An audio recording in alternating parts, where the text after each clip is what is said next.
Hello and welcome to Almost 30 Podcast. Welcome to the show. It's Lindsay and Krista. We're so glad you're here. This is a pod that we started during our Saturn return, which is an astrological event, but said simply, it's that transition from your 20s to your 30s. It's a little wild and wacky. If you're in it, you know. But it turned out to be just a really powerful time where we healed a lot, we grew up a lot, and now we're thriving. And now we became who we are. Life just keeps getting better and better as you get older. It's true. I know. It's weird because everyone says that. Actually, not everyone says that. A lot of people where I'm from say that like your best days are when you're in college or young. I'm like, no. Not at all. Not for me. You couldn't pay me to go back, actually. What did you like I had more, a fun experience. high school or college? What did I like more? College. For sure. I think I liked high school better. Cool. Is that weird? No, not at all. That makes sense to I me. liked it because I had more access. This is to people that were different than me. Because in Ohio, there was like, it was very different. Like there's a lot of kind of different types of people. Yes and no. Like, well, because you're in your like classes. yes. And I feel like you're forced to Interact. like vibe with everyone. Yes. Or interact Yes. with everyone. And at college, you're like, It's so big. There's so many. You're just kind of in and Yes. out. You might be in a class And with you have your someone. clique. Yeah, and you have your people you hang out with. And I didn't really go outside, so I liked having that.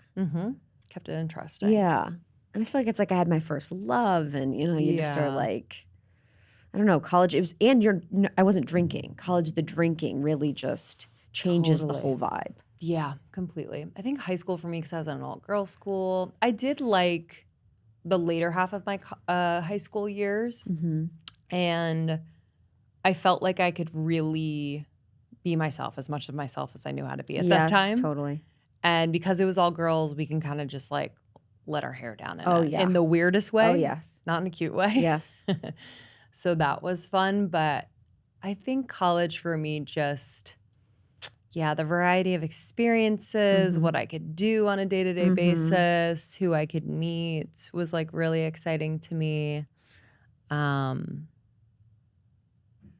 Yeah, I liked it. The froyo was nice. There was like a froyo machine that I would hit up. Every I night, really 9 liked that p.m. at college until I literally shit my pants one day.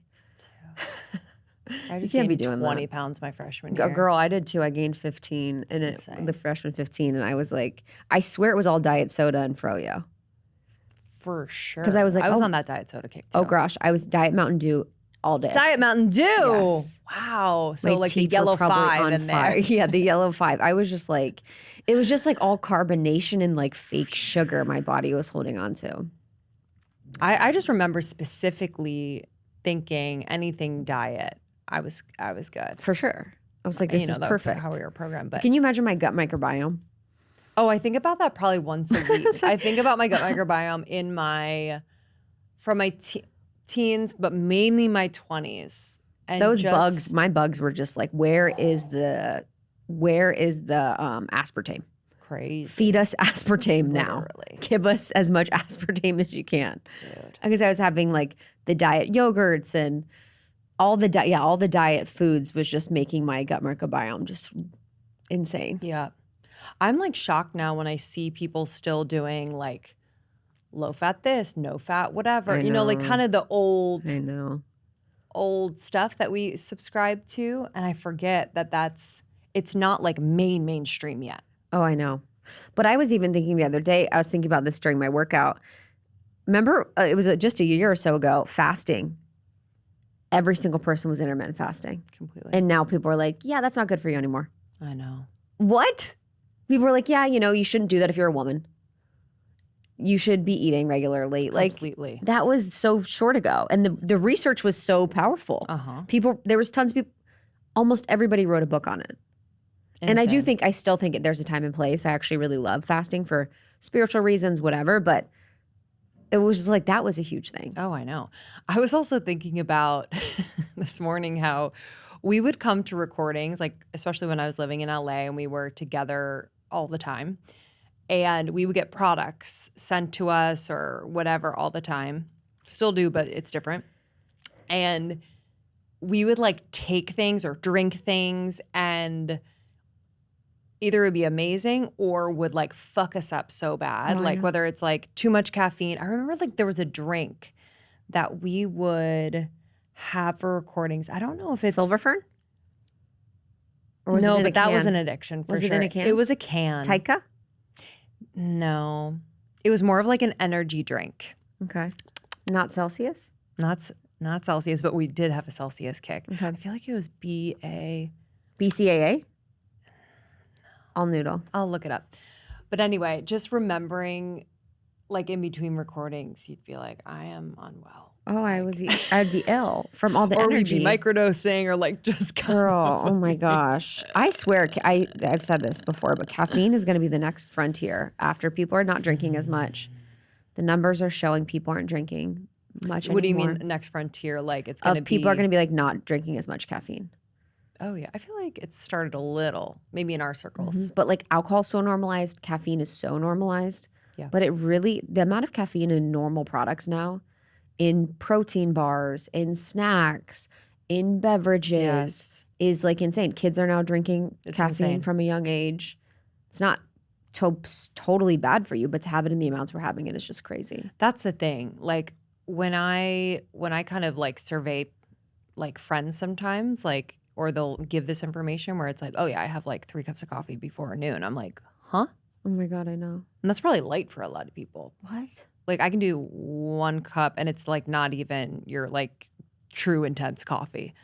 Yeah, it's that's why everyone's This is anxious. my thing. I'm like, if you guys, okay, cool. If you're doing that, great. And you feel great, great. But I have friends that do it and they're still tired. Oh yeah, if I have too much caffeine, I get tired. So Exactly. do you. Yeah. So do me. I haven't had caffeine in so long. I did the other day these ketone shots. Okay. Have you seen? It's like ketone IQ or something. Okay. I Insane. felt my pupils were so dilated. Holy fuck. I was shaking. I felt like I was on another planet. Oh no. I was like, oh, I can't be doing this. Oh. I honestly, it took me like a day to recover. Sometimes creatine does that to me a little bit. I love creatine. I take it and I like it, but like sometimes on an empty stomach, I feel a little. Yeah, I don't know why. I know. I only do it in the shakes. Okay. It's with very things. good for you. I know. Very good for your brain. Very good for your brain. Uh-huh. The most researched supplement out there actually is creatine, and I really love it for my workouts. But okay, so today on the podcast is a really juicy one, you guys. This is such a juicy, personal, really beautiful episode with my friend Natalie Macneil and her amazing soulmate partner Yossef Sagi. And I've known Natalie for a few years now, and we're someone that just were like, zip. We just were like magnetized to each other. I met her at an event at our friend Sarah's house, and she started talking, and it was just the way that she talked. I was just so drawn to her. She's so well-spoken. She's so articulate. She's so smart. She's so loving. She's so interesting. And I've always been so fascinated about her relationship with her partner and just how beautiful it is and all the work that they do together. And I feel like on the podcast, we've talked a lot about conscious relationships, but we haven't had a couple come on and talk about their relationship, their conscious relationship, and then also talking about some of the taboo things that we often hear about. I wanted to like pull the curtain back on, which is like kink, BDSM, play parties, which are sex parties, like sexual intimacy as healing modalities. So I just was like super curious investigator Did you for blush? all of us. How are you doing on I your... was blushing. But I feel like you've gotten much I've gotten way better. Because you used to gag and now you don't. You guys- blush. You guys, people would kiss on TV and I would You'd be like, "Bleh, bleh, I would bleh." go like this. That is like crazy. What do you do? But what do you do? This is my whole thing. So people are kissing on TV. What do you do? You're like, what do you do? You're like, what's the right thing to do?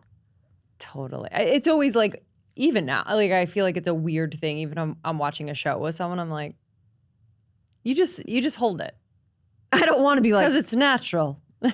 no, I can't. It's something weird for me. I'm very weird. I'm such a weirdo.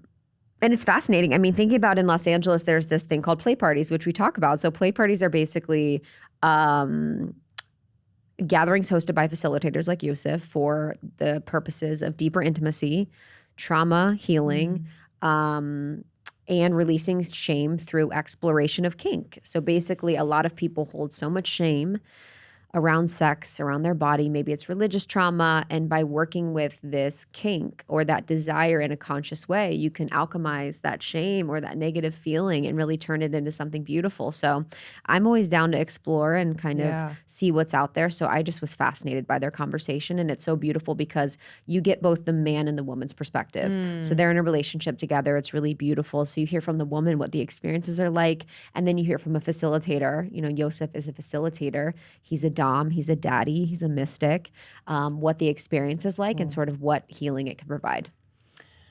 I'm curious, like, because I find it fascinating. I don't feel judgment around it, but I do sometimes feel like darkness around certain BDSM stuff. Yeah, totally. Because maybe that's what we see on TV and in movies. And I don't mean it's like bad. It's just like there's like a certain interesting energy around it. So this sounds like a completely different and conscious experience. But also, is there a specificity to dressing up in leathers and being chained up and all the things? I think so in spirituality, it's like, in the one side, there's the light and then there's the darkness. And it's like, avoid the darkness, go to the light. And then there's the other aspect of spirituality, which is like, spirituality is the range. Yeah. And the darkness isn't, if you're not driven by fear in the darkness, then you can play in the darkness and have that be an aspect of spirituality because it's all a part of the spectrum of spirituality and the experience. But I also think that because it's the thing that we're not in the most, that darkness, there's the most power, you know, because we're scared, because it's bad, because we avoid it, whatever. And so but I know what you mean. And I think that's why there's the most power, but then there's also the most like opportunity sometimes for it to distort or shift into things. And so that's why you probably have to be such a powerful space holder or teacher in that space. And again, I have never done any of this stuff, just so you guys know. And I don't know. I can't speak to it. I can't say if it's something that has worked for me or something that's healed me. Do you have to be invited? You have to be invited. You have to like sign up for a lot of like the work, you know, with Yosef. You like fill out a form or you like work with him. You know, it's like very deep, intimate. It's almost like working with a coach. Because I can imagine like it has to be tight. You have to be so let tight. Just anyone in. Oh my God, yes. One of my dear friends signed up to work with him, and he's like, "I'm not working with you. You're not serious." But I love that. I'm obsessed. She was like, "I wasn't. I'm not serious." She's like, "I couldn't call him daddy."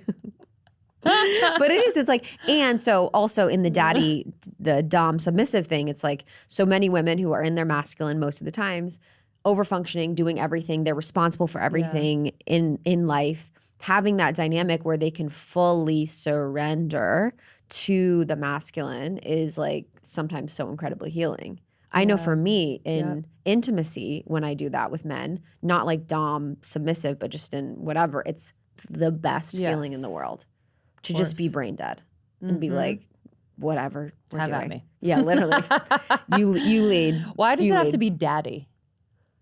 You know what's crazy is I like daddy. I don't know what that says about me. I just asked curiously. I didn't have a judgment around it. Maybe because that's like your first association with a masculine frame. Yeah, makes sense. So I guess what would you say, like uncle? But well, yeah, like what's an example? I have no idea. Yeah, but I was just curious about like the choice. Yeah, that's interesting because you don't say mommy. I don't think because I think you say baby or something. Yeah, that's interesting. Or girly. You say what? Hey, girly. Girly? Just kidding. Cool. Yeah, I mean, I heard at the highest levels of some sexual healing stuff that you're like, do some interesting family dynamics things. Oh, I'm sure. Who knows? Sure. This is fascinating, though. I'm glad. Yeah. Welcome to Almost 30. I know. Welcome to Almost 30. I think it's a different aspect of healing. It's a new frontier. Yeah. I think they speak to it so beautifully. They speak to it in such an interesting way. And I'm always down to explore and provide new perspectives. I think that's something we always do at Almost 30. We want to bring you guys different types of information, whether it's entertaining or whether it's inspirational or whether it's just like, maybe I'm going to try that. We want to bring it over to you. So thank you so much to my dears, Natalie Macneil and Yossef Sagi, for speaking to us about this. And I know especially for Natalie, it was very vulnerable because she's like a incredibly successful human. So to talk about this publicly, felt very vulnerable with her. She does a lot of like AI stuff and coaching and mastermind and all of that. So you can find Natalie on Instagram at Natalie Macneil. It's Macneil. And then you can find Yosef online at Yossef Sagi. It's Yossefsagi. Beautiful. Beautiful. Beautiful, beautiful. Thank you, my loves. And if you guys felt this was interesting, you want to talk about it with your friends, definitely suggest you send it to someone. That's how we've grown. Thank you for writing a review on Spotify. I've been seeing your reviews. It's so sweet. Thank you for writing reviews on Apple Podcast. We also have Morning Microdose. We were just at dinner last night with a friend who was talking about the latest Morning Microdose and how it's so helpful. That is our Clips channel where we show the best of the best from Almost 30. It's like 5 to 10 minutes every single day. There's no ads. It's all for you. And then on YouTube, you can find Almost 30, which is so amazing. So we'll see you guys on the next one. Thank you again, Natalie and Yosef. I love you. Enjoy. See ya. Fall, winter is upon us. We got to make sure that we are just in tip-top health, making sure our immune system is super strong because inevitably, there's going to be the cold, the flu, all the things. So I am making sure that I have my stack of Symbiotica supplements at the ready. They are coming in liposomal delivery, my favorite. It's like a liquid, super bioavailable, easy to take, and yummy. I have the vitamin C on hand. Not only is this great for my immune system, but it also has biotin, which is known as one of nature's most beautifying vitamins. So it's great for my skin, hair, nails. I also noticed just more energy as well. It comes in this like super yummy citrus flavor, and I carry them with me everywhere. I am also really obsessed with their magnesium L-threonate. This is a magnesium that crosses the blood-brain barrier. Very important that it does so. Magnesium, most of us are deficient in. So I highly recommend that one. And then finally, I know y'all drink coffee. I know you drink your matchas. The nootropic creamer is the creamer of my dreams. It was made for me. You've never experienced a creamer like this. It basically just enhances your morning cup of coffee or matcha, whatever you drink, with no crash or jitters. You can still enjoy that like rich, creamy taste with none of the harmful additives. It is yummy. It has coconut cream. It has this like vanilla flavor. Oh, it's so freaking good. I use it every single day. You can save up to 20% off site-wide with our code almost30 when you go to symbiotica.com/almost30. That's CYMBIOTIKA.com. Use the code almost30 for 20% off. I am just blown away by technology these days, and I have a little piece of technology that I know you are going to love. It's called Lumen. It is the world's first handheld metabolic coach. You might have been hearing a lot about metabolic health on different podcasts and from these incredible experts out there. I've heard it from everyone, from Dr. Mark Hyman to Andrew Huberman. Like, everyone's talking about it. It is so, so, so important. This is a device that measures your metabolism through your breath. And on the app, it lets you know if you're burning fat or carbs and gives you tailored guidance to improve your nutrition, workout, sleep, and even stress management. So awesome. So all you have to do, literally, it's a handheld device like the size of your hand, not even. You have to breathe into your Lumen first thing in the morning, and you'll know what's going on with your metabolism. So I do this first thing. I have it on my bedside table. Then it gives me a personalized nutrition plan for the day based on my measurements. So easy. I don't want to have to think about this. I don't want to look it up. It just pops right up in my app. I also breathe into the device before workouts and meals so you can know exactly what's going on in your body. And Lumen will give you tips based on like just what your lifestyle is. So it's really, really easy. Your metabolism is your body's engine. It's so, so important. So try out Lumen. You can go to lumen.me/almost30. That's LUMEN.me/almost30. You'll get 15% off at checkout. Check it out. You can really feel the embodiment of you both and of really good teachers. I think that resonance really sticks with people. But I'm so glad to have you. I'm so excited. Yay. I've seen you little lovers when we've been out, just being so sweet and tender to one another. And I'm so grateful for our friendship. You know, we've just become just really close friends. And it's been beautiful because we were just talking about it before. How our friendship we have no idea what each other do. Yeah. Like you were saying, you had a work thing. And I was like, oh, what is that? What do you do? Like we don't know about our work life. And that's actually my preference in my female relationships. I want it to be, I'm all feelings, no facts. I just want to know what's going on with your heart, what's going on in your internal dialogue, what's your landscape, how are you feeling, like what are your relationships like? And business is an important part of my life. I have 4 planets in Capricorn, but it's something that I don't like to bring into a lot of my relationships because I just feel like it can get funky.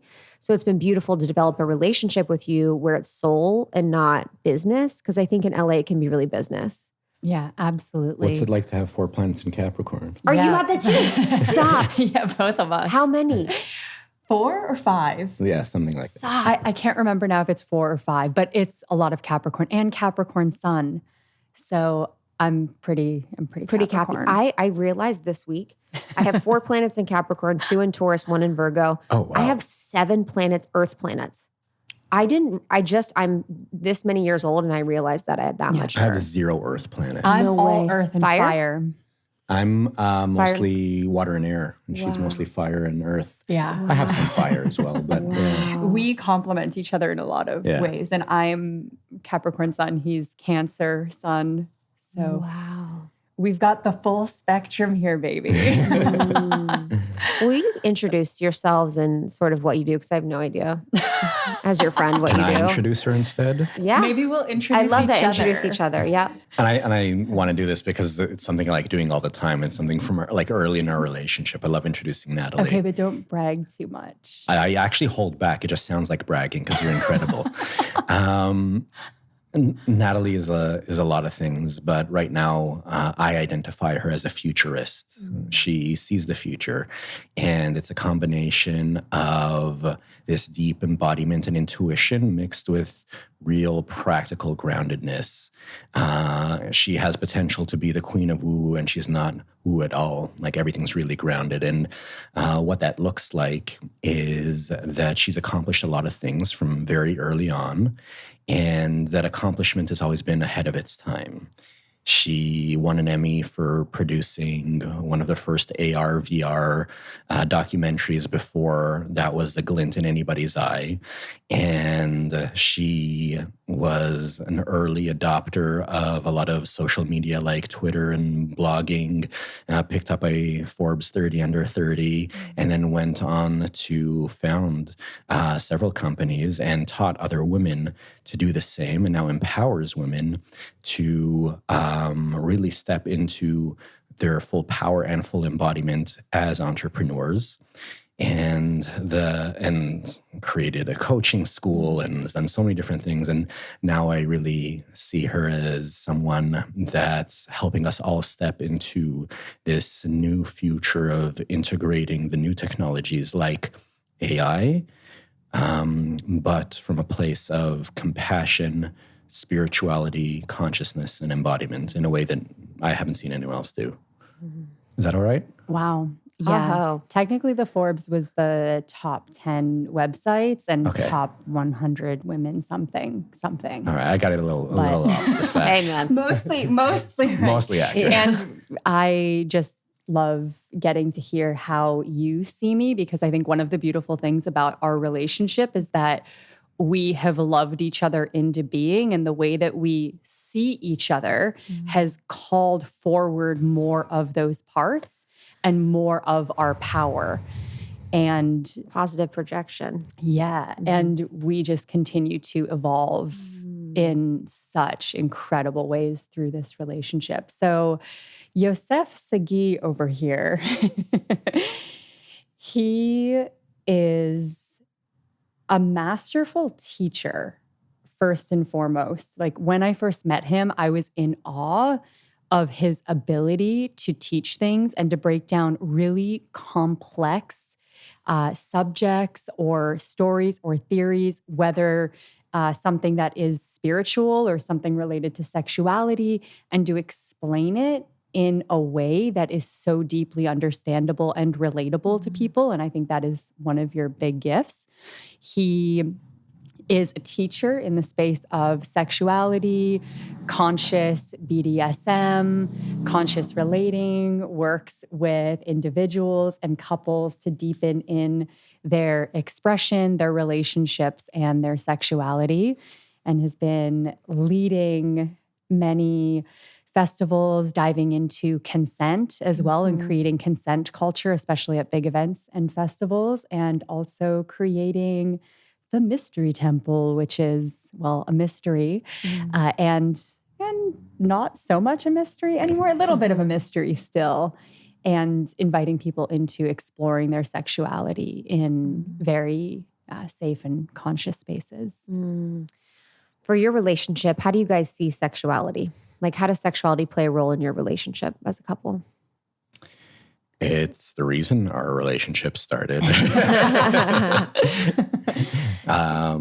We met on Bumble, and it's the seed of our relationship was supposed to be a deeply connected tantric sexual exploration with nothing else.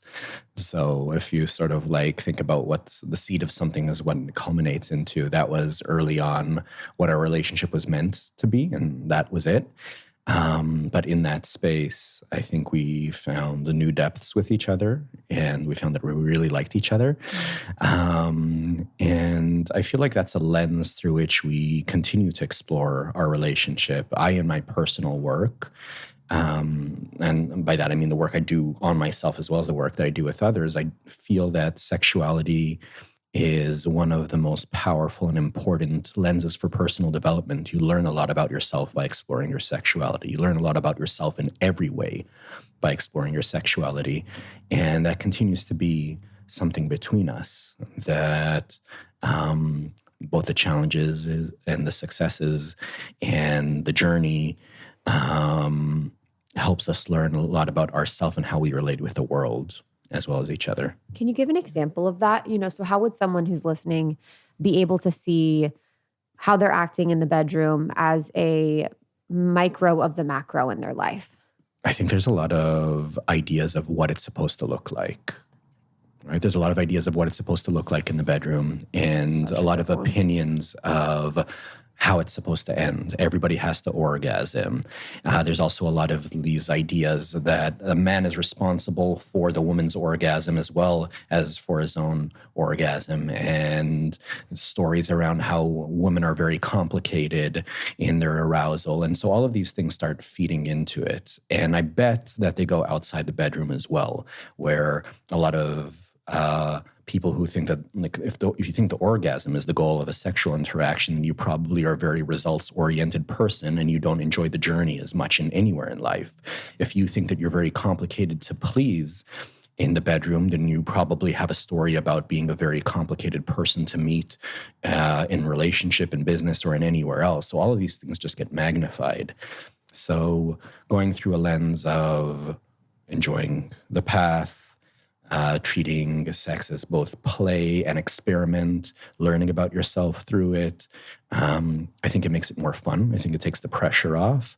I think you learn more and you grow more together. Yeah. And then there's the healing aspect of it as well, because I've met so many people on a healing journey, but they won't touch their sexuality. They're healing every other area of their lives. And for our personal healing and for our collective healing, like as humanity, we have to go into sexuality because there's so much internalized shame. There's so many societal expectations.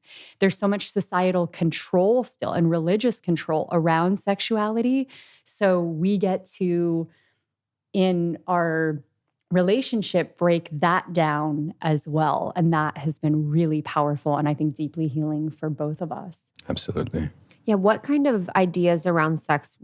Because it seems like you were both already in a space where you open and available to be on Bumble, to be looking for the type of tantric relationship that you had. But what was your journey getting to that place? Because I think for a lot of women listening, they're like, I would love that, but I'm nervous and to feel safe asking for that, or to feel safe exploring that, or how do I find that? So how did you guys get to a place, and your journeys probably are very different, where you were open to that kind of relationship at the start? Yeah, we were on wild journeys before we ended up coming together. And for me, I had been in a very long-term monogamous relationship. And then out of that, I spent like 2+ years dating. And it was really the first time in my adult life that I was dating. And as you know, you learn so much about yourself. So much. From dating. And I really approached it as everybody being my mirror. And I knew that I wanted to go on a lot of dates to get a sense of what I want in relationship, but also what I don't want. Sometimes it's really powerful to be able to see that other person as a mirror and to be open to learning from that person and to also see some of the things that you don't want. And so what I got really, really good at was feeling in my body the qualities and the feelings that I wanted in relationship. And I got that through dating and also got to explore my sexuality and more what is true for me, because so many of us just subscribe to societal norms without actually questioning if that is true for us. And sexuality, especially monogamy, has been shaped by the Abrahamic religions. Monogamy is deeply rooted in patriarchy and capitalism, which we can have a whole conversation about. And so I was in this place of exploring what is true for me and breaking down all the conditioning, because we have to be willing to dive through those layers of conditioning to actually get to what is true. So I had deep healing in that, and dating was so powerful. And then when I met Yosef, there was something very different about it because I had done all the dating and I'd been on that journey and exploring. And when I met him, in my body, something felt very different. And I recognized it because I had been doing that work. And when we connected, it was just an instant feeling in my body of, this is what I want it to feel like. This is what it's like to be met by somebody. Oh, this is what it's like when someone's really curious about who I am and about my inner workings and wants to like dive into my inner landscape and wants to meet me sexually in a way where we can both have this beautiful like healing and opening. And I don't think I would have even been able to recognize it if I hadn't first done that work within myself. So that's a glimpse into my personal journey. And then mine was actually quite similar. It was actually very, very similar. I wasn't in a 10 or 11-year relationship, but I grew up a lot of my life in a cult. And so I spent around that same amount of time, but over, let's say, 4 or 5 relationships. So I was like a serial monogamist within the same group of like-minded people. And so I never dated either. These were people that I knew that were friends, and then they became relationships. And when I left that environment, I took about 2 years to start dating. Same journey as her, where I was just curious. I wanted to eat up the world. I wanted to try different things and different people, and I wanted to learn about myself, and I learned a lot about myself in that time. So again, when I met Natalie, I think where both of us were is we were very happy single. We got to a place we were both very happy on our own. I know for myself personally, I was like, even if I'm single the rest of my life and living the way I am, I'll be happy. And I think that low pressure, high possibility environment, which is something we try and maintain, right? Low pressure, high possibility, created like a really fertile soil for our ongoing journey together of exploration together, has a lot of possibility to grow. And having a partner like that felt like something I want that for the rest of my life. So, and I think it goes back to what you were asking. He's actually proposing. Everyone come in. I'm proposing proposing on almost 30. Let's go. Continue our high possibility, low pressure life, because I think that's the secret to success. Good one, baby. It was a good redirect. Yeah, exactly. And I think that, like you were asking, like a lot of women, I think, have trouble looking for this, finding this. There's something that Natalie did that I think worked so well for her with me, which was she was very clear about what she was looking for and had no shame in communicating it. So what did that look like? What did that look like from your end? From my end? Yeah. Oh, I mean, on our first date, we had the deepest conversation. It went on for Talking hours. Yes. And we talked about Tantra as well. So at a certain point, she just gives me a look and she says, "Do you have any tantric partners that you're practicing with right now?" And I said, "No, actually." And she said, "Would you like one?" Very Queen. Capricorn. Queen. Yeah. So she claimed what she wanted and asked for it. And I think that a lot of women have trouble claiming what they want. First for themselves, and then secondly, saying it out loud, because there's this story of if I claim my sexuality, it'll actually make me not attractive. Like, oh, the man should lead. And there's this deniability of me owning my sexuality by letting the other person make the first move. If they make the first move, then I can just go along with it instead of taking responsibility and ownership over my own sexuality. And she was in a space where she took ownership around her sexuality, asked for what she wanted. And it's not like she's like forever leading, but she asked for what she wanted. And then I got to lead and create an experience for her because she went and said, "This is what I want." Right. Love It was that. interesting when I was talking to my friends about meeting this man, and we're both Canadian, and we actually have a lot of common interests, from spirituality to personal development to just like weird Canadian things that a lot of other people don't know, like Katie Lang, legendary Canadian artist. Anyway, I was talking to some friends and there was a lot of mixed reaction to how I approach this. So some of my friends were like, "This is amazing. You get to have this lover, like bravo." And then I had other people that were like, "Well, aren't you afraid that that's going to actually block you from being with your partner or from finding your partner?" This is huge. I'm really glad you're talking about this. Yeah, or like, "Are you afraid that by having this, either your actual partner isn't going to come, or what if this guy's actually like really amazing and now you've approached this as a lovership, and then what if he thinks a certain thing about you and then he wouldn't want anything more?"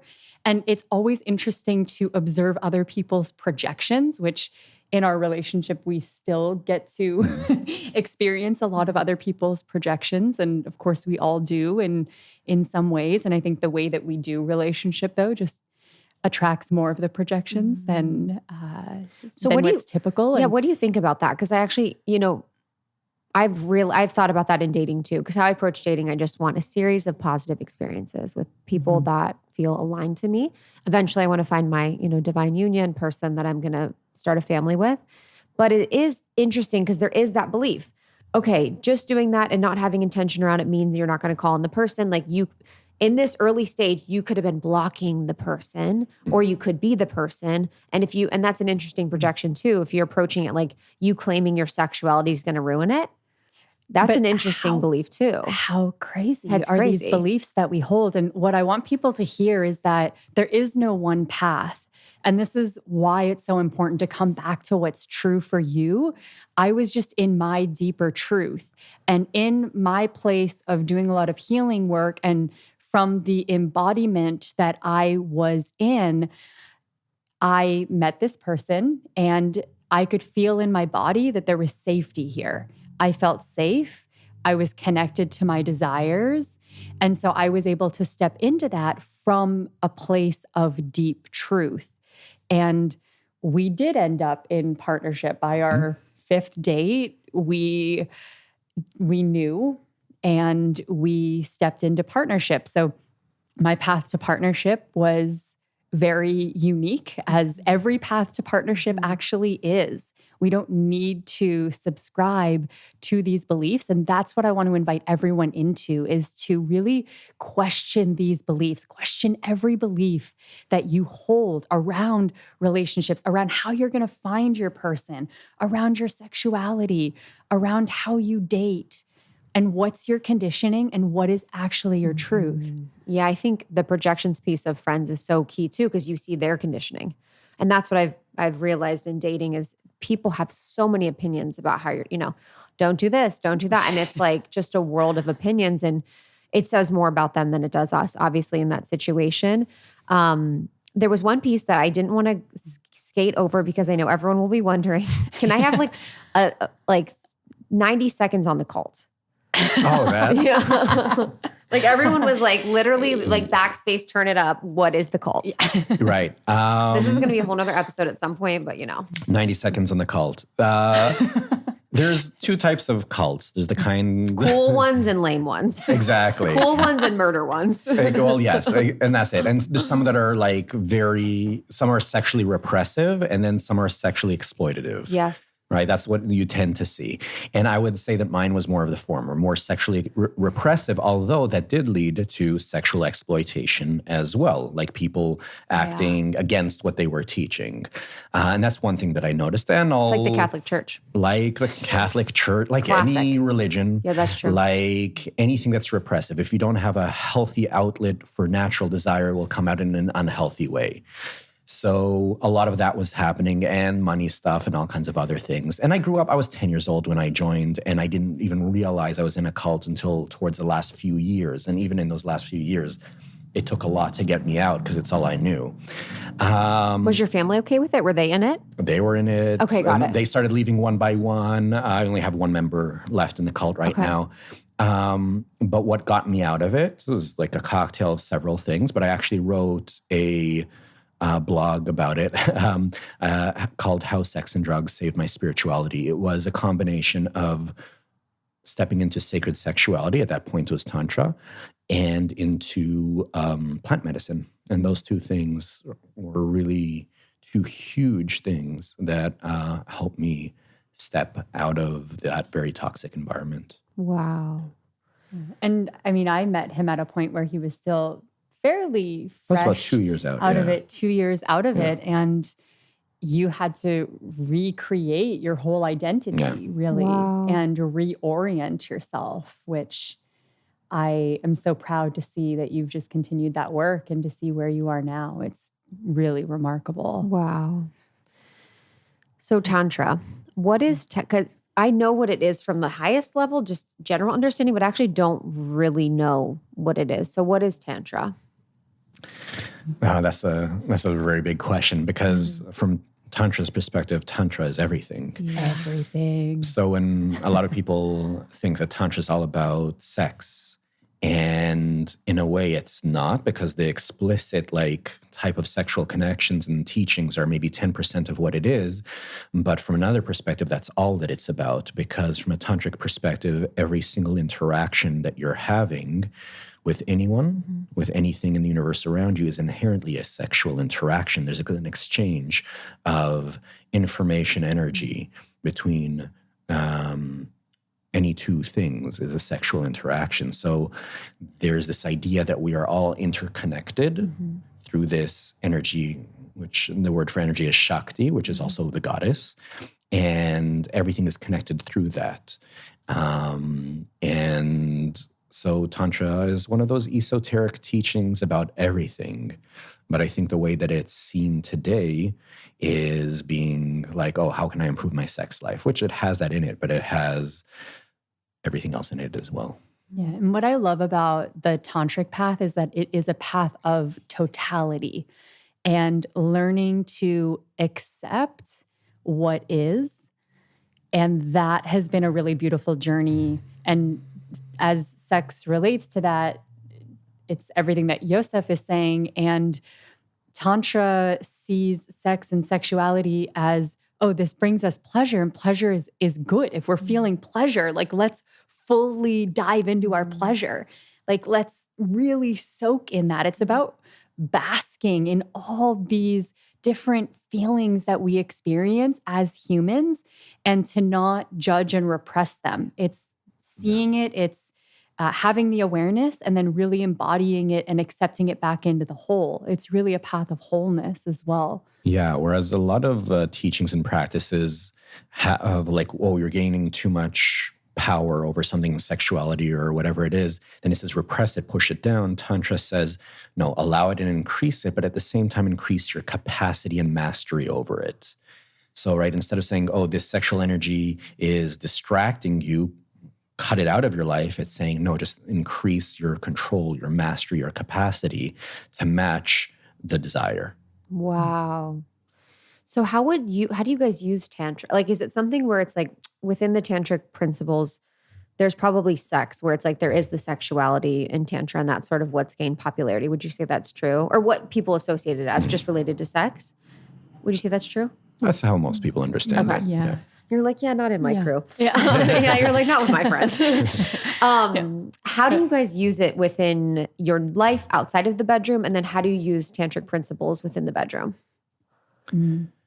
I would say, first of all, that I've moved away, and I think Natalie as well, from that being like the path. And I might be oversensitive to it because I was in a cult, and then going out and exploring Tantra in the world. There's a lot of people that have built cults around that study as well. And one thing that I just took away from Tantra is this concept of what it means to unify with something. And what it takes to unify with something, which means being hyper-present with whatever you're doing in the moment, is that moment of focus and meditation and connection. And then you can take a lot more from that experience. So without it, so for me now, and for us as well, it's not so much about doing particular tantric practices or theories. It's more about this idea of being present with what is. Being present with it, without judging it, without trying to fix something, without having to hold on to it too tightly, just being present with what is and seeing what emerges from that space. And that can be something for both in the bedroom and outside the bedroom. Yeah. One of the things that I discovered very early on in my journey with Tantra was bringing everything into sex as well and letting yourself have the full range and be present to the full range of what's actually coming up. So letting go of what you think sex is supposed to look like, the way that you've maybe seen it, the way that we see it in movies, or the way it's depicted in porn, and what range of emotions are you feeling, and like, can you be with each one? So I remember one of my earlier teachers like talking about crying, like just sobbing when you're having sex. And at the time I was like, that sounds really bizarre. Like I can't imagine myself just bursting out into tears or sobbing during sex. And, you know, now I've had many of those experiences and it is so deeply healing. And like Yosef said, we're not on that path as like our full-time path. We're going to do Taoist training as well. There's a lot of Taoist energy practices and working with sexual energy, and those are really beautiful as well. I love working with sexual energy through breath work, and I do that pretty often, but it is more about being present to everything that's there and then letting yourself be witnessed in that. It's been one of the most healing things to, you know, if we're having sex, if I want to cry or if I want to scream, and to know that I can do that, like that kind of range of expression has been so incredibly healing. I mean, it's a testament to you, just also the amount of surrender that you go into if we're making love, and goes from crying to laughing to screaming to pleasure to sometimes it feels like you're in a parallel universe and getting downloads, and then you come back and that level of like surrender and trust and letting go is really, really beautiful. Yeah. So a lot of women would love to have that. They'd love to be able to surrender, you know, in sex or in a relationship, but maybe they don't feel like the man has the capacity to hold or the capacity to be with that. Do you think in this case that one of the partners has to lead and go first? Or how do you think they can cultivate a dynamic where the woman feels like she can really let go and surrender? Yeah, I do think that's an important conversation because I would not be able to do that with very many people. Like, I think my ability to go to those places is because of the safety and the trust that we have. But it's a very vulnerable place to be. And so, yeah, very valid to be questioning that. And those people are out there. When I found Yosef, it actually was from a place of not needing it to be anything in particular. Like, he felt safe for me to explore in those ways, but I didn't know it was going to be a relationship. And I do think sometimes we get attached to a person or what we want it to be very early on. It's a really delicate balance to meet in that space. Is. It's not easy. And I think that in order to create that space, and I want to also move beyond this idea that it's like men and women, first of all, because there's all types of relationships. And second of all, because sometimes there's a role reversal, right? It's not always the way that goes in like the heteronormative way of doing it. Because there's plenty of ways where Natalie holds space for me as well. And there's places where I get to break down and I get to cry and I get to be in my expression. So it goes both ways. And I want to say that first. But how do you elicit from someone else their full expression and their full surrender? It's important to provide them with two things. And the first is the safety. And cultivating safety is a skill that you can develop. It doesn't have to be it's not this inherent thing. Like, what does it mean to hold space? It's such a vague term. So part of the safety is literally no matter, like I'm reassuring the other person, not just with my words, but with my energy, that no matter what comes up, you can't faze me. Like, I'm going to hold that for you. And then there's the other part of it, which is also to stimulate something to come out. Because even if you feel really, really safe, but there's no trigger, then those stuff won't necessarily come up anyway. So how can you be within this, first, a container of safety, also be a force that elicits these reactions as well? And sometimes that's just something that's energetic. And yeah, it can be, I could theoretically get triggered by the fact that she suddenly starts crying and there's something that comes up for her that's difficult in the middle and make it about me. But then I'm just thinking of myself. So when I take myself out of it and I recognize that there's something that's bigger here, I don't need to understand it. I don't need to, figure it out. I don't need to fix it. There's nothing wrong. That whole experience is completely natural. No matter what comes up is completely natural.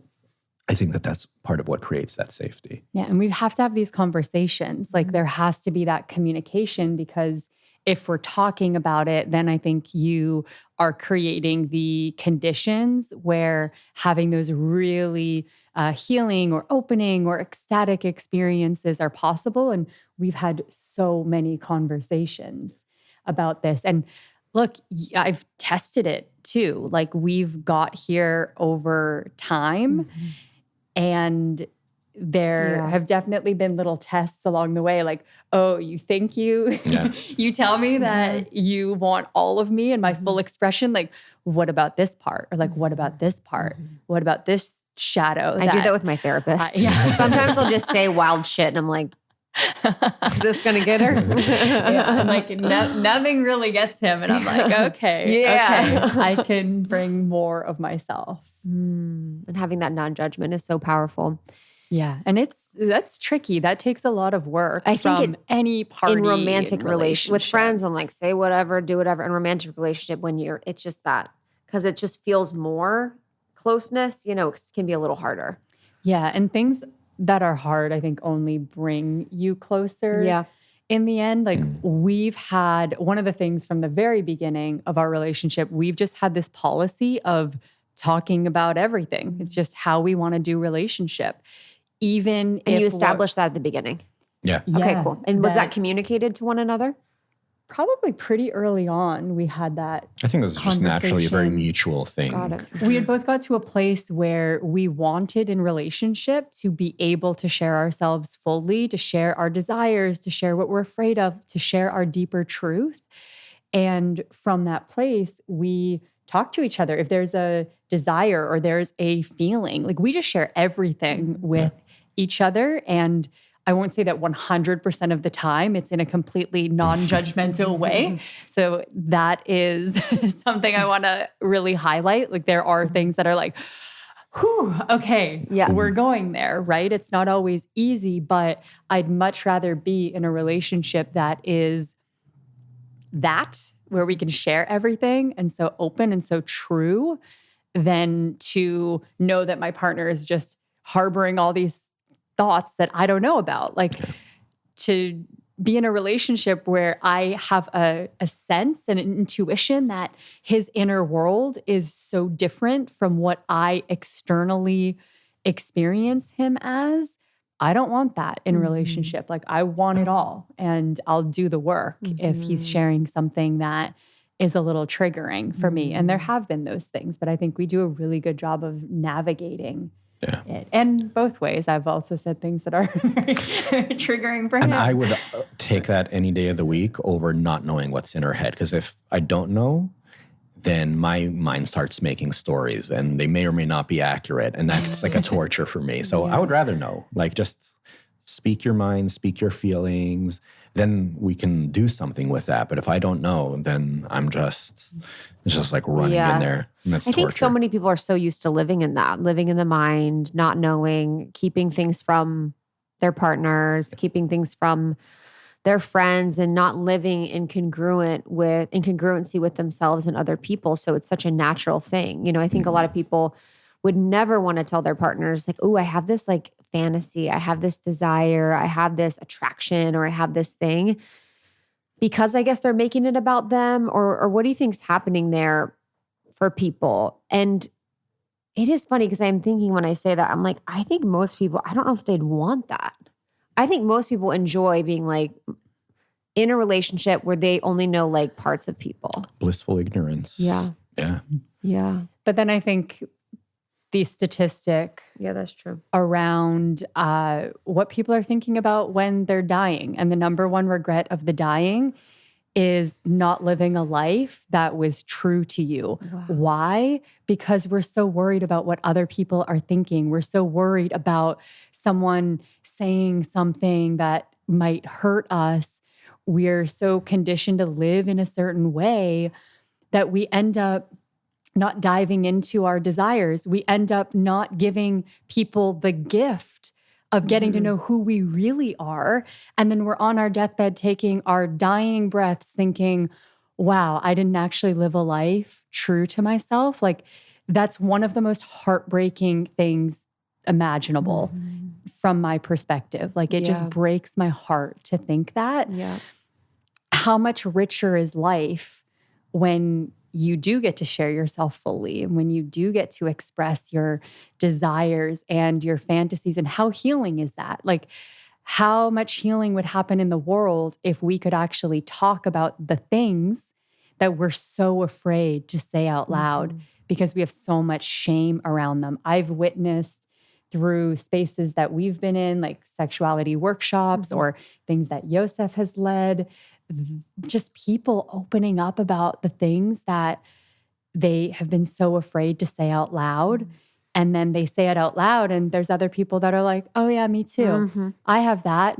Oh, I have that fantasy or I have that thought. Like imagine the whole world had a safe space to be able to share in that way. That's what I would love to see us move towards collectively. And I know that it will take a lot of time and starts one by one.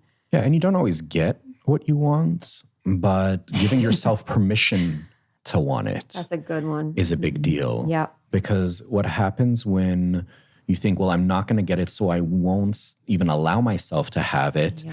That really starts diminishing your desire. And that voice inside of you, the voice that creates momentum and drive and everything, just becomes really, really quiet. And not just around sexuality, around everything. So just the exercise of speaking out your desires, of claiming them, of owning them, of giving yourself permission to have, whether you have it now or not, that creates this aliveness for the desire inside of you and opens up more possibility. And you learn about yourself. I love that. Yeah. I want to talk about monogamy. I want to talk about monogamy. I was someone that grew up Catholic in Ohio, small town. So we were all just monogamous. There was no options. Moving to LA, things just opened up for me. I think before my divorce, I read Sex at Dawn too. The best. Everyone just read that book. I was in Italy. I read it in 3 days.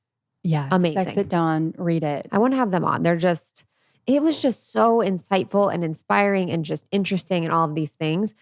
And I think I'm just always someone that's super open-minded. I know what's going to work for me and might not work for other people. And I've been so curious about monogamy as something that is just so innate and wondering if it's something that will work for me forever or not. So I'm just very open, but I'm curious your guys' thoughts on monogamy. I'm curious, in Ohio, all these monogamous people, they never cheated on each other, right?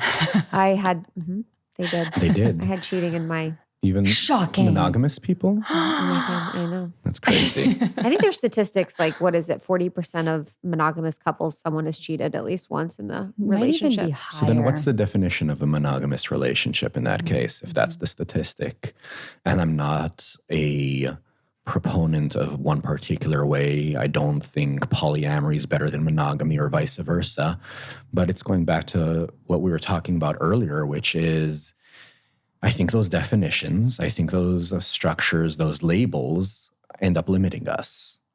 So instead of we don't define our relationship one way or another, right? So the idea is that there's limitation of it. There's not, all monogamy does, I think, for people, the label of monogamy is create a false sense of safety.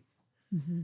Now you may choose to spend your life with one other person for the rest of your life, and that becomes a daily choice and something that you both very benefit from, and maybe the way that some people are wired, and there's absolutely nothing wrong with that. But the idea of taking on this external structure to give you that false sense of safety and security in your relationship, I think that's problematic, and that's why you end up having supposedly 40, it's probably higher percent of people that are unfaithful in the relationship. Monogamy is something that, as you know from Sex at Dawn, But explain it as much as possible. Yeah, so monogamy, a lot of people now see it as something that just is. Like, of course, that's just Like how it's the we default. do relationship. Exactly. It's the default. However, it's not, contrary to maybe what religious or cultural conditioning would have you believe now, it's not natural. So it's not something that people have to obviously be in, but a lot of people just do it. Your people that you grew up with in Ohio or Catholic Church, people just accept it as being the default. And latest studies by YouGov show that 34% of Americans don't think that monogamy is their preferred relationship style. They'd prefer something else. It's even higher among people under the age of 35. So I think the future is a lot more open and ethically non-monogamous than we have now.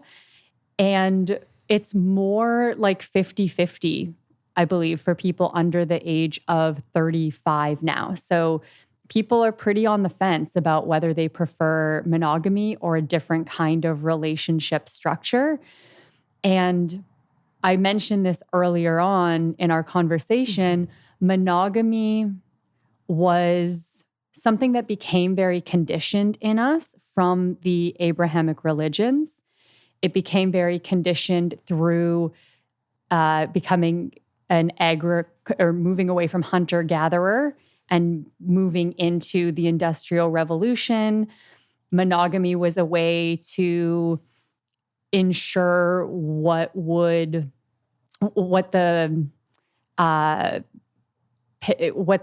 paternal, what would you call it? The patrilineal. That's the word I was looking for. Thank you, baby.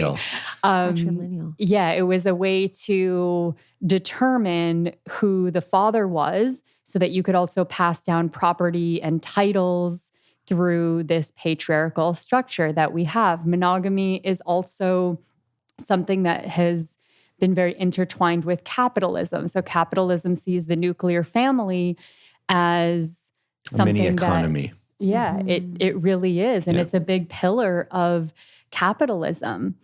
And there are a lot of ways that colonialism also went in and enforced monogamy, often in violent ways, as part of colonizing. So, I mean, for this, and there's so many other reasons why we are conditioned to believe that monogamy is most natural, or that's what we should be doing. We've been taught that. And there are a lot of other ways of relating. And like Yosef said, we don't label our relationship in one way or another. And my invitation to people is always just to explore the conditioning of it. And then from that place, you get to choose what's true for you. I'm not telling you to be in a monogamous relationship or a non-monogamous relationship, a polyamorous relationship, or what have you. I just want you to do that work of exploring why you believe monogamy is the way to be in relationship. Like, dive in. And yeah, it might still be for you after you've done that work, but don't choose it from conditioning, choose it from truth. Yeah. That's right. Oh, I have a full lineup of Our Place cooking ware in my cabinets right now in my kitchen. I am all about swapping out toxic kitchenware, toxic anything actually, for clean, just well-made, well-intentioned products. And Our Place non-toxic, healthy, sustainable cookware pieces and appliances are phenomenal. It's made cooking at home really easy for me. It's made it healthy, and they're beautiful. I actually keep them on top of my stove because they are so beautiful and I don't mind them being out. And they are healthy in the sense that it is PFAS free versus just so many different pans that have a lot of forever chemicals. Oh, y'all, we just need to be really, really mindful what we're cooking with. They are mission driven and female founded, which we love.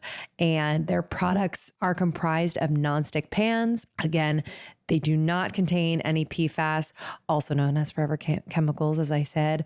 And they have an air fryer that I am obsessed with. It is so good. A lot of air fryers out there are toxic. Yep, made with toxic materials.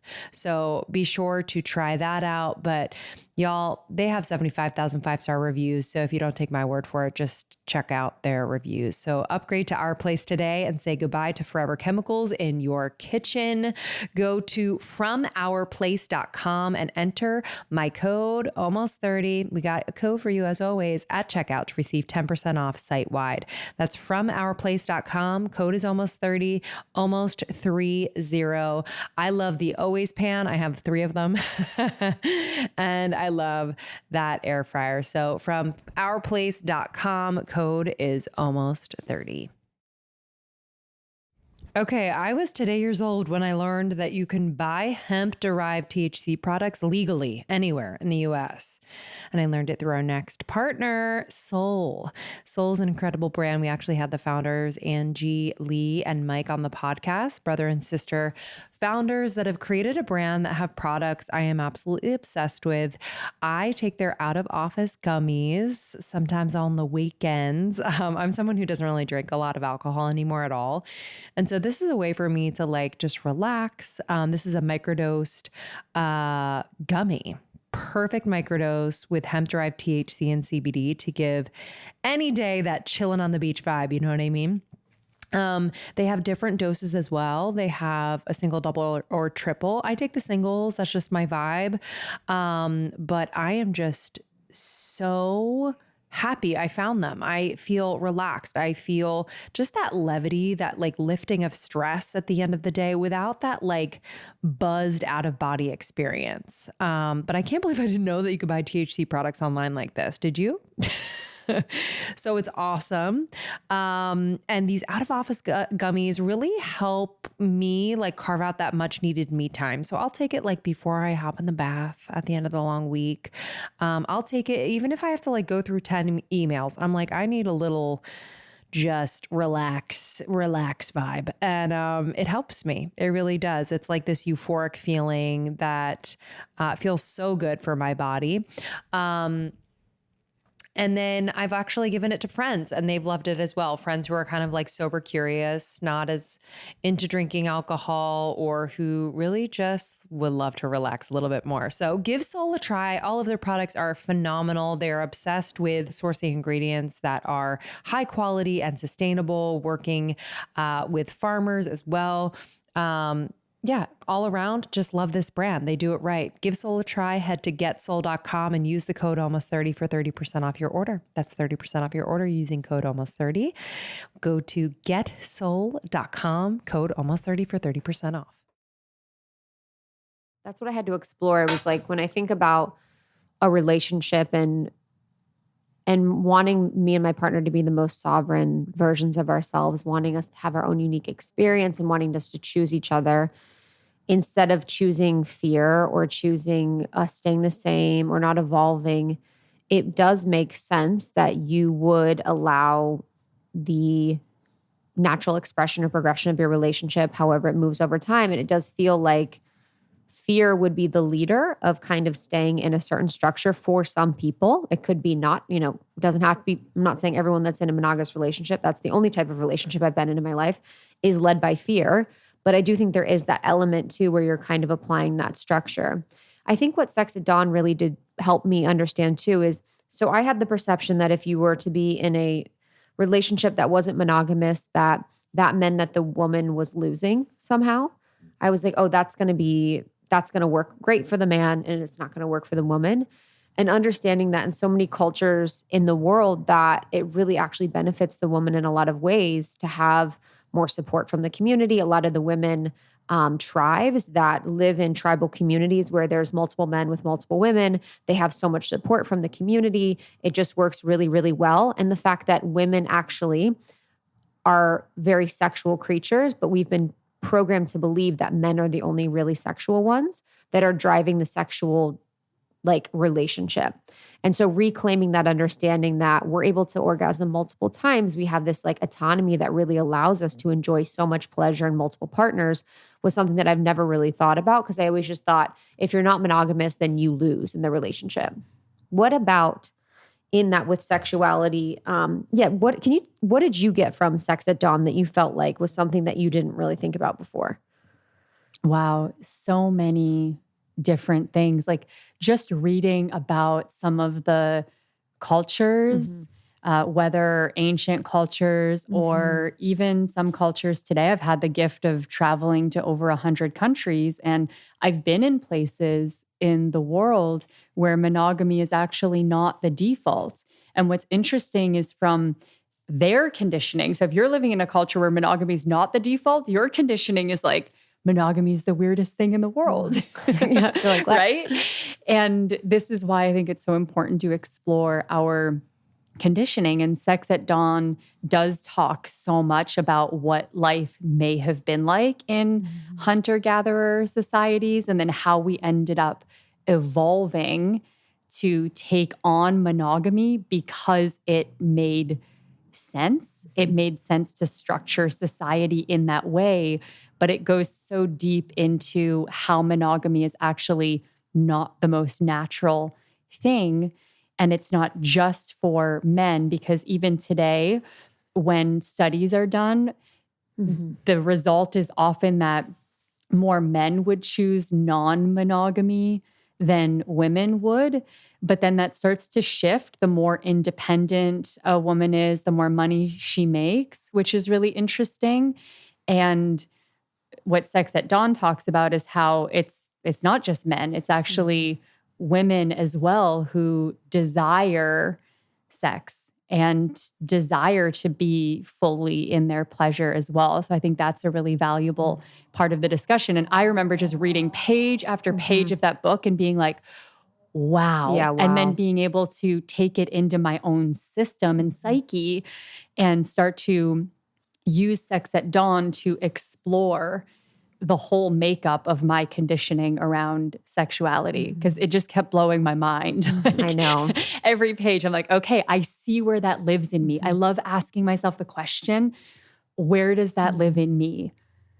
And the more I do that, and the more I question my reality, the more I just get to break down all these constructs so that I can live a more authentic life and to be in relationship in a more authentic way. And that looks a lot of different ways for us. Like, we're more about day-to-day choosing personally. And we share our desires and we share what's present with each other. And then we're like, okay, how can we make space for that? Or how can we explore that more? But do you have an example of that? And then maybe some like non-traditional structures that you've seen people have? I think some of the more traditional, non-traditional structures, one of them is polyamory. And people define that differently, but for the most part, polyamory means having multiple relationships, or in a lot of cases, it's multiple relationships.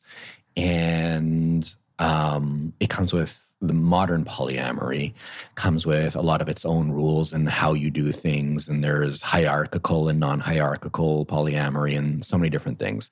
Another way that people do things is there's swingers, and swingers are almost the opposite of that. It's like only exchanging sex partners, but no emotional connection for the most part. Whereas polyamory has a very strong focus on the emotional connection as well. You might have, you have whole other relationships. They're just processing all the time. Then exactly. So that what happens there a lot in polyamory is like a lot of more processing than sometimes the fun part.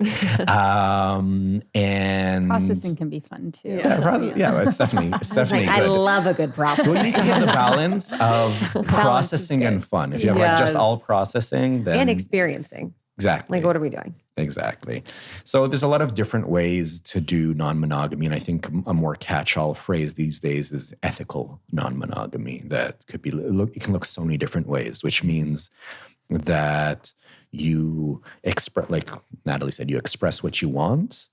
You then talk openly about what's healthy for your relationship as well, and you make the choices from that place. But it's sort of like a coming together for making those choices. And it's tough in a relationship because you talked about this idea of sovereignty. Sovereignty is such a huge value, but our personal sovereignty is often at odds with another person's sovereignty. And if both people are being completely sovereign, they won't always align. So sovereignty is not the only important thing in a relationship. The other important thing is consideration. So how do you balance the sovereignty and the consideration to have the right mix? If you're all consideration, no sovereignty, you move towards codependency. If you're all sovereignty and no consideration, you move more towards complete independence. So how do you create this interdependence?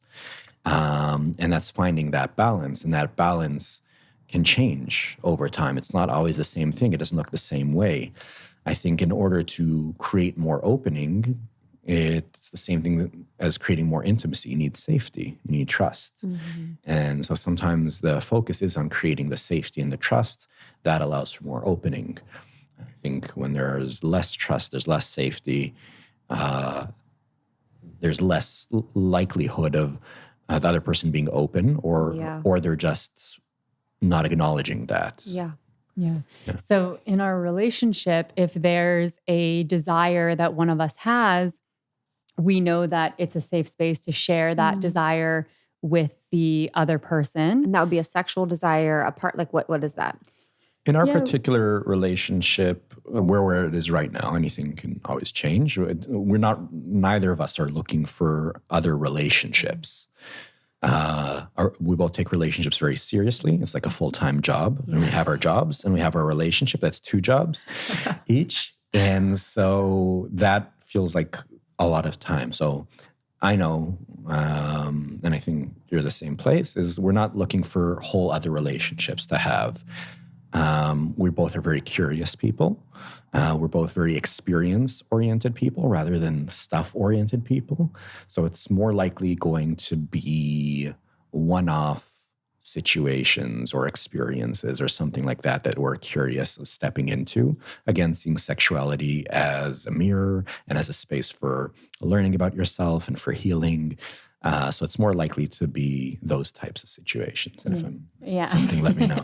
So and I just want to put out there, like, these are vulnerable things to talk about and we've never talked about this together. We don't often share about it so publicly because of other people's projections and about comments on the internet and all of that. So I'm just naming that. I'm like, okay, cool. We're talking about this. This is a little edgy.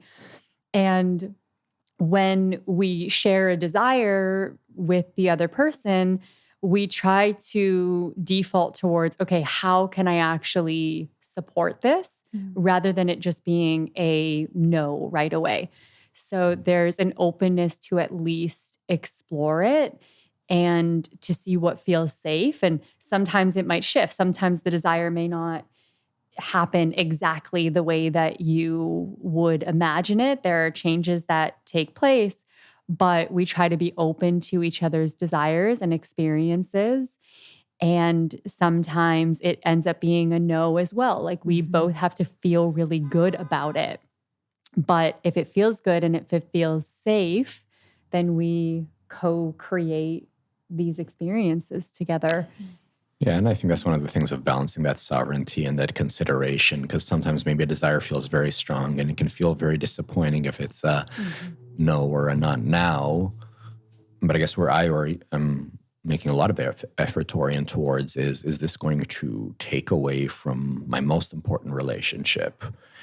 And is that cost worth this particular moment in time?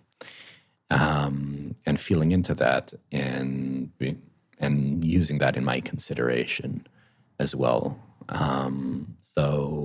And we've been lucky to have been in different trainings and experiences where there is an element of sexual exploration within that particular training, whether it's sometimes they're called temples, sometimes they're called play parties or play experiences.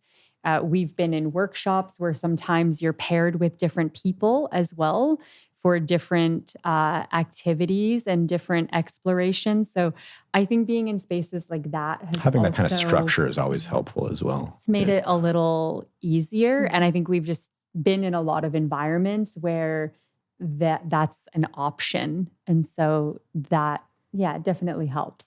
Yeah. What about the play parties? So that's something that I didn't know existed till I moved to LA. I remember living in Ohio. One of our neighbors in my neighborhood had swingers parties. So I remember hearing about that. It was so scandalous. But then moving to LA, just being in our community and with our friends, I've heard so much about play parties. And I haven't been yet. I still want to come to the next one. But can you tell me more about play parties? What is a play party? Yeah. So, I mean, there's one thing about what's a play party, and there's another thing about what's Mystery Temple, which is my particular event. So I'll create some delineations. So when we're talking, there's a sex party. That's one thing. A sex party is where people come together and the intention is to have sex with multiple different people. A play party is a place where that's a possibility, but the focus is more on play. So what does play mean? Play is like exploration. So it could be just being around other people who are having sex. It could, and cuddling with others.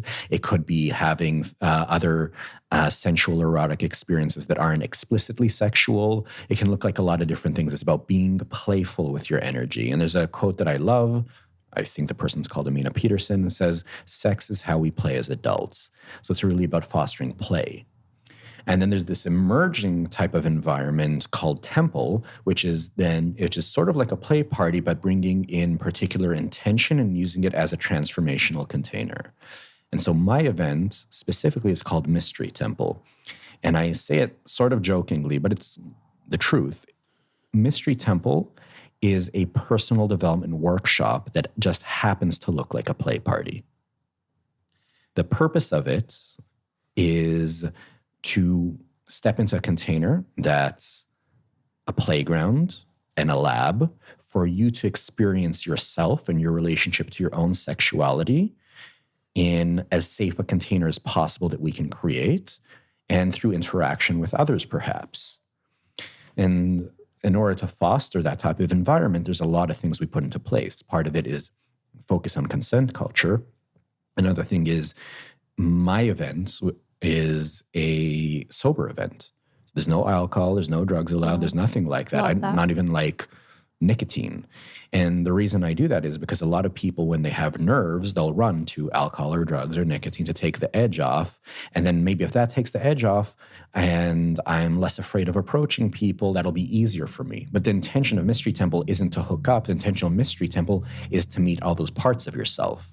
Meet the part of yourself that's afraid of rejection. Meet the part of yourself that has image issues. Meet the part of yourself that has shame around your sexuality, and heal all of that. So that's the intention behind Mystery Temple is different.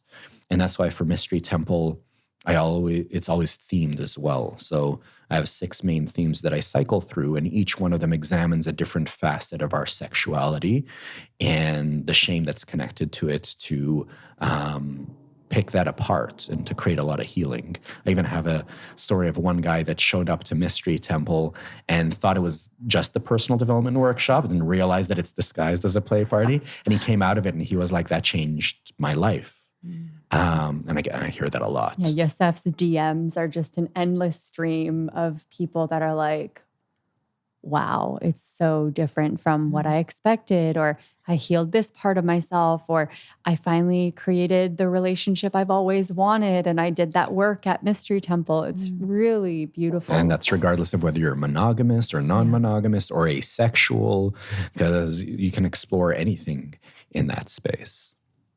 And so people would go, there's a part of my conditioning that's coming up in this conversation, and it's like a quiet voice, but it's just the part of like, I have this perception that only men are winning in this scenario, and this is a part of me. It's obviously not all of me, but it's very interesting because it is like, there is a voice that's like, oh yeah, of course men are going to go and just have sex with a lot of people, with a lot of women. And, like what would be the benefit of women getting from this? And so can you like kind of speak to that part of me, or maybe that Can voice I ask that part of you some questions? Yes. Why is it a win for a man to go to a play party and do what he wants, and not a win for a woman to go to a play party and do what she wants? I mean, this is my traumatized self, I'm realizing. So I'm like, because every time I hook up with people, this is very vulnerable, you guys. You guys are very lucky to be hearing me say this. This is the traumatized part of me that's had her own experiences. The part of me is saying that because when you hook up with people, it's for them and not you. So that's my thing. And that would be the work in going there and reprogramming and repatterning so that I can be in choice and be empowered in knowing that like my pleasure is my own. Exactly. So first of all, thank you for going there and being vulnerable and being like a really beautiful example for all your listeners as well, and for feeling safe to do that. And you also caught it right away, the awareness. So you would go there to do that work, to meet the place. And maybe your choice showing up at a Mystery Temple would be, I won't do anything for this particular time unless it's about me, just to try things differently. And there would be no better time to do it than for our next theme at the next Mystery Temple, which happens to be Oh My Goddess, which happens to be the focus of this particular Mystery Temple is about making it centered on the woman's experience and what she wants to create for herself and honoring the goddess inside of her and making it really be a place where a woman gets to own and claim her sexuality, her desires, her boundaries in order to create the experience for herself. So that happens to be the theme of the next one. So it might be a great place to step into that. What have been some of the learnings that you've seen, the breakthroughs that you've seen people have at them? Like for anyone listening, maybe it's not going to a play party, but maybe it is. Maybe it's going to temple. But what are some things that you've seen people come through or like breakthroughs that people have had? There's so much. One of the things that I really love seeing, I have a theory. Not everyone might like my theory. Sometimes they don't like my theories, but my theory is that everybody's queer. Okay. That's my theory. That's actually a theory that, When I moved to LA, I'm like, everyone's queer. Yeah. And you see it more here. And I think the idea is that I definitely think there's a scale and scale, right? There's the Kinsey scale, of course. And you can fall anywhere along that scale. It's a spectrum rather than this idea of you're either straight or gay or now there's like bi or pan because we're all somewhere along that scale. And what I see a lot happen at Mystery Temple, and I make this space radically inclusive of the queer community. So we have gay people, lesbians, trans people, all types of identities and sexuality showing up for Mystery Temple because it's a space to decondition the heteronormativity and to heal the homophobia inside each and every one of us, because we all have it, regardless of our identity. Even people who identify sometimes as gay or queer have their own internalized homophobia, and that's why they don't let themselves express a certain way. And I think that's a big one that I've really seen happen at Mystery Temple. I've had people, and it's more often you see women experiment with other women because now that's unfortunately less because of safety for queerness and more because that tends to be something desired by the male gaze. But here it creates a space where people feel safe to experiment with those things and to test it. Because if you are so resistant to something, there's probably something alive in you around that.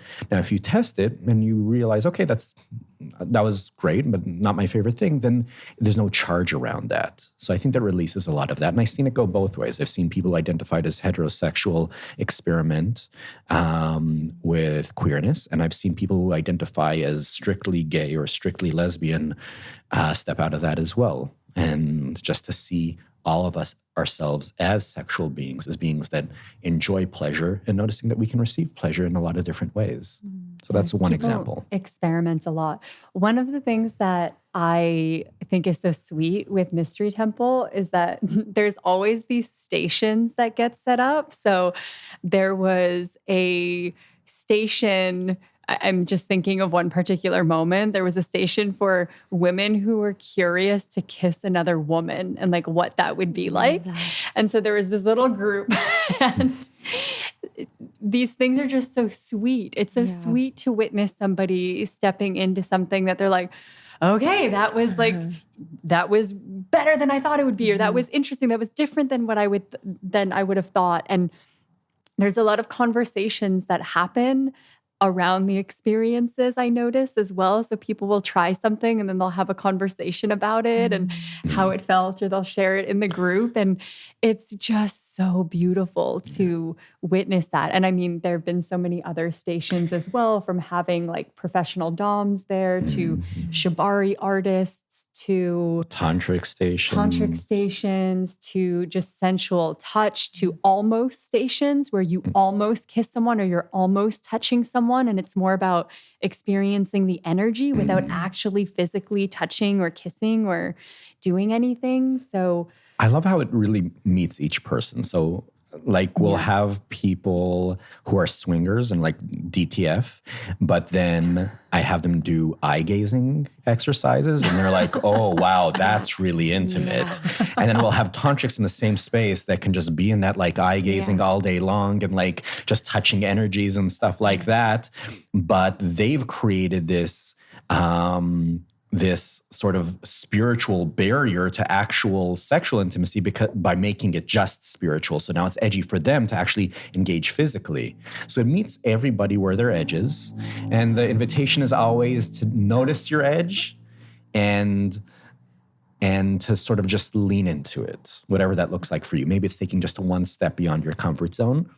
And that's plenty. And for some people, all it takes to do that is just to show up. Yeah, and there are guardians in the space too. So if you need to process anything, there are always people available can hold space for you and process things that come up, because things do come up in this kind of space. And that's the other beautiful part about it being a temple space, is that it is really sacred and the feelings that you have are welcome. And if you need to talk about something, there's going to be somebody there to talk to you about that. And that's really what creates the healing as well. So it's just a handful of many stories. Yeah, I'm sure. I can't wait. Special. You mentioned the Dom thing. And I wanted to talk about BDSM and so domination, right? Yeah. And then submission is an aspect of BDSM? Yes. So BDSM is 4 letters. What do they stand for? There's biodynamic. That's right. Sensual movement. I think it's, I don't know. I know, honestly. Yeah, it's like burgers and drinks and salsa music. Bob, Dick, Sam, Mike. Exactly. So the B and D is bondage and discipline.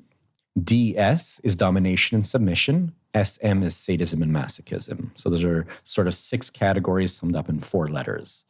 And it includes a lot of different variety of things. And it's a type of practice, kink practice, basically, is BDSM. And what tends, not always, but what tends to, the BDSM is focused on is a lot of power dynamics. Not all BDSM is about power dynamics, but it's a lot of what it's about. And that's especially that domination and submission. It's creating a consensual power dynamic to engage in a flow of energy. Whereas power dynamics exist in our society all of the time. There's the power dynamic between professionals and non-professionals, between leaders and followers, between, all these different categories. There's always people have power over other people. And it's usually non-consensual. Most power dynamics are non-consensual. So doing BDSM right is engaging consensually in a power dynamic for the purpose of exploring what comes up in that power dynamic. And it may be sexual or not. Wow. And I love just the aspect or perspective that you've brought through before about how it can be healing. And I think about the bringing forth the conscious experience of a power dynamic with women of today and with sort of what's going on culturally, and what you're experiencing might be different than me. But what I sort of see is that women are now working all the time. Women are now earning more than men. Women are now sort of doing all the things and in their masculine a lot of times. And so having that opportunity to be in a submission position or to surrender or to experience what it would be like to not hold that frame would be really healing. That's right. And you see it a lot for women of today. And the traditional people who have higher dominatrixes have been also very high-powered men. Yes, who are also seeking submission. The difference is that men have often given themselves permission to hire professionals to support them in that, and not always consciously.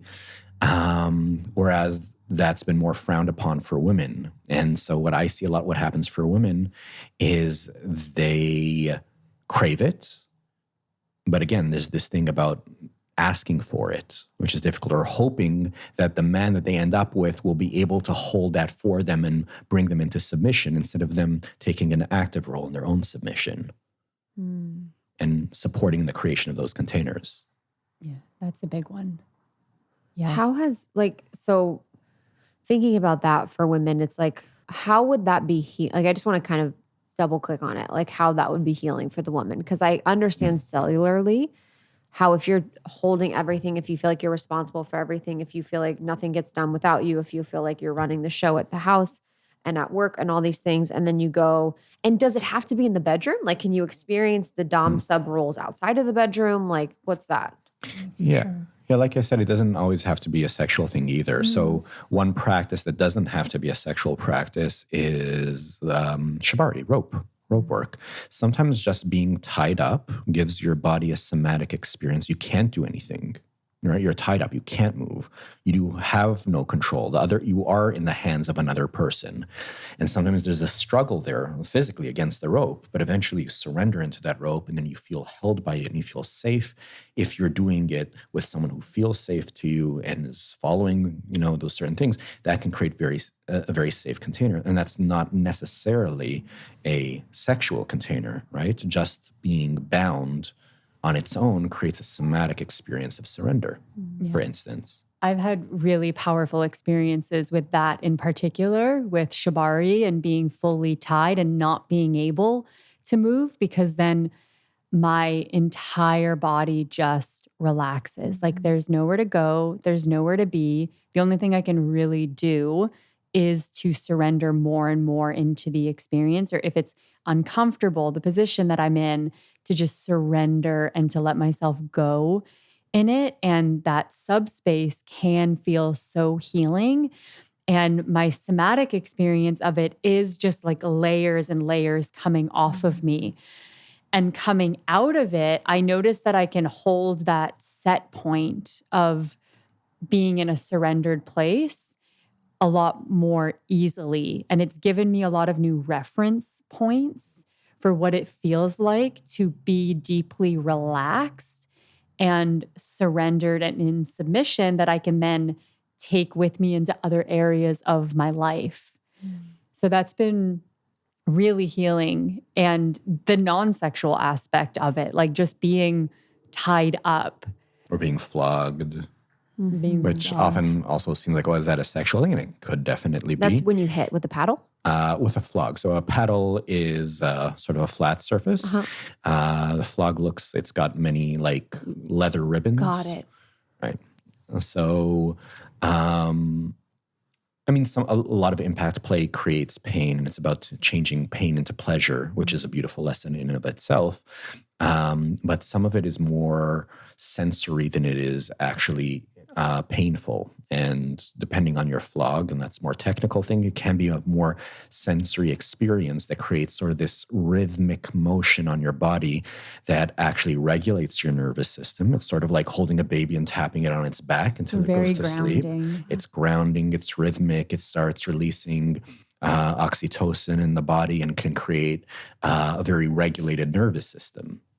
And a lot of what BDSM is playing with the nervous system, is creating regulation and deregulation in the right balance to take the person on a journey. And that's what I said before. It's like these two things that we get to provide. It's to hold the space, and to regulate, and at the same time to instigate and to bring up the emotion. Because to create a safe space for someone to be expressed is one thing, but what's going to pull it out of them? What's going to pull that expression out of them? What's going to pull out the tears, the sounds, the pleasure? There has to be something that instigates it as well. So if you provide the safety and the regulation first, and within that space instigate, then it creates a safe container for a fuller expression of those parts. Would you say with the instigation though, because you wouldn't, or correct me if I'm wrong, you wouldn't go in to instigate with the intention of instigating. It would be naturally caused by, like, wouldn't it be more naturally caused? Because if you're going the intention to instigate, then you're going with the intention for an outcome that you're perceiving?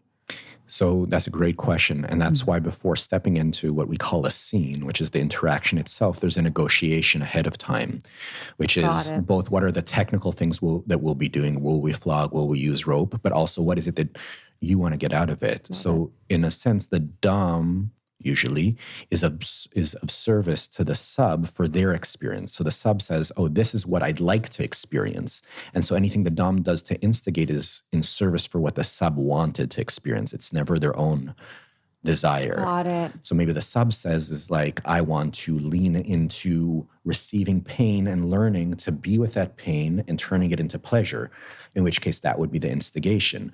Or maybe it's not always physical, it could be psychological as well. So maybe the person is like, I want to lean into my insecurities, and that's where humiliation play might show up in a scene, where the dom will do things that humiliate the sub, but it's for the sake of the sub meeting those things and working through them. Yep. And that's edgy and that's tricky. And that's why there needs to be a really well thought out negotiation ahead of time and integrity during the session of who we know that the dom is serving the sub, and what we call aftercare, which is both regulating the nervous system again and also often debriefing the experience and integrating it. So something that I'm gathering from a lot of this, and I'm curious of how you guys feel, is would you say that this is true? That I feel like a lot of what we've talked about today, do you think that all people have this potential to have these type of relationships? Or do you believe that you have to be conscious, you have to be at a certain level of doing your own work, at a certain level of your growth and healing? Because I had even a question from one of my audience members like a week ago, and she's like, I've been 6 months into a relationship and my boyfriend now wants to be poly. And that was the only thing I knew about the relationship. So who knows? They could be perfectly right. It could be amazing, whatever. But my perception is that sometimes too, it's like people that haven't done the work around creating safety, creating trust, creating a relationship where you are open about your desires and you are open communication. Like people could be kind of applying these principles and practices without creating the necessary foundation needed. Or how do you guys perceive that? This one I really love talking about because I think there's only so much that you can actually do on your own before you kind of have to bring it into a relationship, or not even necessarily a relationship with just one other person, but you have to do it in relation to others. Do the work relationally. So I felt like I got to a point when I was single that I had done so much inner work and so much healing, and I was just on top of the world. And then you have to practice that relationally. And in spaces, even like the tantric BDSM workshop, for example, we went and we did this intensive for a week. And it's not something that I would have necessarily chose for myself to go and do a week-long intensive like that. I am not as drawn to kink as Yosef, but I am a very curious person and I love experimenting and I love stepping to edges and seeing what's there. And I ended up getting so much out of that experience from that place. And it actually presented me with a lot of healing opportunities that I wouldn't have otherwise had. And that's what I notice about a lot of these things that we sometimes invite each other into, or just things that we're curious about and we have an openness to exploring. There's a deeper level of healing and integration of the work that happens in those spaces. So I think we do need to be on that path of doing our own work, and sometimes relationally, and choosing something that we might have a curiosity about, but we're not sure if it's for us. That can open even more healing, which is deeply profound, or at least has been for me. I agree with all of that. And also, I would say that definitely some practices are more high stakes than others. So stepping into something that is an unknown and could meet a lot of edges like BDSM, if you're not familiar with it, it would be good to go slowly and to get guidance in it. So go to the workshops, hire professionals, do it that way. And the same within the tantric world. There's definitely things that are like Tantra 101 that's probably safe for anyone to step into. And then there's some things that are edgier practices as well. So meet yourself where you're at. That being said, if you don't have the ingredients necessary, which means you're not conscious, you're not communicating, regardless of what you're doing, it's going to show up. So it's not like staying monogamous and traditional is going to have you avoid all of those parts. It's going to show up anyways. So the invitation is always work on your own self-awareness. And like Natalie said, that starts on your own, but eventually that's a relational practice, because everything we know about ourselves is only in relation to others. Yeah, I want to highlight the guidance part too, because to go from 0 to polyamory would be a big jump if you've never experienced any kind of openness in relationships. So there are polyamory therapists. There are therapists that focus just on ethical non-monogamy more broadly. There are coaches, there are workshops and trainings that you can go and do, like get the guidance and receive that support along the way. I think that is critical. And finding other people who are on that path is also really important, so that you can talk about these things that you might be exploring in a really safe space. Like I think we have that here in LA and our friend group and community. Like we talk about everything. So lucky. Everything. Yeah. And a lot of people don't have that. And I think it makes it even more important to seek the right support so that you can explore safely and have someone to process it all with. Beautiful. I feel like we did it. You guys are so beautiful, so powerful. This was healing for me. This is eye-opening for me. And I'm just so grateful to have both of you as your first podcast you guys did together. Thanks for popping our cherry. Yes. We just had our first threesome. Us three. Yes. I love you guys. Okay. Where can people connect with you? For me, the easiest way is on Instagram, Yep. Yossef Sagi on Instagram. Can you spell that for? YOSSEFSAGI. Yeah. And I'm on Instagram at Natalie Macneil. That's MACNEIL. And you can find me at nataliemacneil.com. Amazing. Love you guys. Okay, guys. Love you We'll so see you much. soon. Bye. Thank you so much again, Natalie and Yosef. Again, it's Natalie Macneil and Yossef Sagi, and they're such beautiful humans who do amazing work in the world. So I really appreciate your vulnerability and your kindness and just kind of sharing with me openly. I love you both. And thank you all for being so open. These are the types of conversations we want to be having on the pod. It's a range, and we're proud of it. So thanks for being here. Follow us on Instagram at Almost 30 Podcast, on TikTok at Almost 30 Podcast, and subscribe on YouTube. Yeah, we love you guys. Bye. See ya.